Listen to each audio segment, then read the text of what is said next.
আমি 2024 সালের জুলাই মাসের মতো এত রোমাঞ্চকর মাস আর কখনো দেখি নাই, যেখানে রক্তের বন্যা শেষ হতে না হতে ভারত শুরু করে দিয়েছে দেশ ধ্বংসের প্রক্রিয়া। বিচার তুমি করো, তোমার বিচার করবে কে? বিশ্বাস করেন রাসেল ভাই, ভারত আমাদের কখনো বন্ধু ছিল না। বাংলাদেশের বুকের মধ্য দিয়ে ভারতীয় রেল লাইন যাবে না।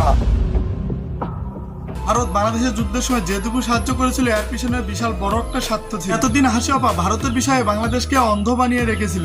শেখ হাসিনা পালিয়ে গেছে, শেখ হাসিনা নাই, শেখ হাসিনা চলে গেছে, শেখ হাসিনা পালায় না।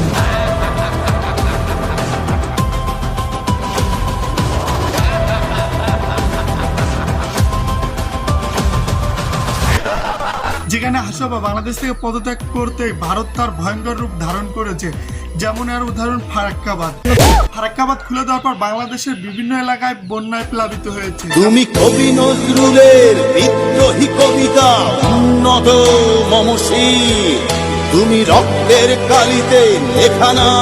ফেনী, নোয়াখালী, কুমিল্লা, লক্ষ্মীপুর, মৌলভীবাজার সহ ইত্যাদি আরো নানান এলাকায় বন্যায় প্লাবিত হয়েছে। বন্যার কারণে বিভিন্ন এলাকার মানুষ মৃত্যুর মুখে হাহা করতেছে।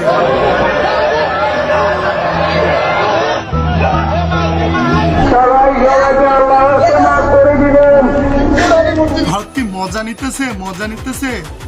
আমরা কখনোই ভারতকে বন্ধুর চোখে দেখবো না। আমরা আমাদের চারপাশে যা কিছু আছে তা নিয়ে বন্যা কবলিত হয়ে মানুষের পাশে গিয়ে দাঁড়াই। তুমি কবি নজরুলের বিদ্রোহী কবিতা উন্নত মমশীর, তুমি রক্তের কালিতে লেখা নাম সাত শ্রেষ্ঠ বীর, তুমি সুরের পাখি। আমরা কখনো হাল ছাড়িনি, ছাড়বো না। বাংলাদেশকে সফল করে ছাড়বো ইনশাআল্লাহ। শুধু কথা দাও, পরিশ্রম করবো, এগিয়ে যাবো, সম্মুখ পানে ভরিয়ে দেবো আমাদের চারপাশ।